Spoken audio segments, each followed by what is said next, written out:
புதுச்சேரி சபாநாயகருக்கு எதிராக போர்க்கொடி தூக்கிய முன்னாள் பாஜக நிர்வாகியால் பரபரப்பு. புதுச்சேரி பாஜக மாநில இளைஞரணி பொருளாளராகவும் அரியாங்குப்பம் மாவட்ட பொருளாளராகவும் இருந்தவர் முருகன்.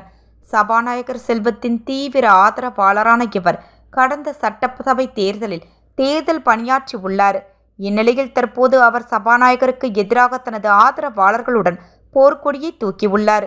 இதுகுறித்து அவர் தனது ஆதரவாளர்களுடன் செய்தியாளரிடம் பேசிய அவர், சபாநாயகருக்கு கட்சியில் சேர்ந்த நாளில் இருந்து உண்மையாக உழைத்துள்ளேன். 2021 சட்டப்பேரவை தேர்தலில் முழுமையாக பணி செய்தோம். பல உதவிகளையும் செய்துள்ளேன். ஆனால் சபாநாயகருக்கு நான் முன்னேறுவது பிடிக்கவில்லை. கடந்த ஆண்டு என்னுடைய பிறந்த நாளுக்கு எனது ஆதரவாளர்கள் பேனர் வைத்தனர். அந்த பேனரில் சபாநாயகரின் படம் இடம்பெறவில்லை. அந்த காழ்ப்புணர்ச்சியின் காரணமாக என் மீது வழக்கு பதிவு செய்யப்பட்டது. அரசு தொடக்கப்பள்ளியில் இரத்த தான முகாம் நடத்தினேன். அதற்கும் அனுமதி அளிக்காததால் அந்த முகாமை நிறுத்திவிட்டேன். இதுபோல மக்களுக்கு நல்லது செய்ய வேண்டுமென்ற பணிகளை செய்தால் தொடர்ந்து தொல்லை கொடுக்கின்றனர். இதனால் நேரடியாகவே களமிறங்க முடிவு செய்துள்ளேன். வரும் 2026 சட்டப்பேரவை தேர்தலில் மணவெளி தொகுதியில் சுயேட்சையாக போட்டியிட இருக்கின்றேன்.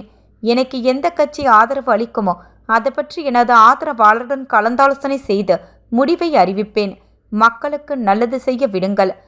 அதனை பதவியின் அதிகாரத்தை கொண்டு தடுக்க வேண்டாம் என்றார்.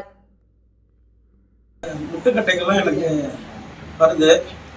அதை உங்களுக்கு தெரிவிப்பதில் தான் சொல்கிறேன். மெயினாக வந்து பார்த்தீங்கன்னாக்கா, ஒரு ரத்த தான முகாம் நடத்தினேன். அப்போ ஒரு சின்ன ஒரு முட்டுக்கட்டை, ஒரு பர்த்டே ஃபங்க்ஷன் ஒன்று பண்ணாங்க. அதில் வந்து ஒரு முட்டுக்கட்டை. இதெல்லாம் வந்து நேரடியாகவே அரசியல் எனக்கு வந்து அதிகாரத்தை பயன்படுத்தி எனக்கு கொஞ்சம் நெருக்கடி கொடுக்குறாங்க. அதனால் உங்களால் இதை வெளிப்படுத்தி நாளைக்கு என் கூட இருக்கிறவங்களுக்கோ எனக்கோ எந்த ஒரு பேர் வரக்கூடாது.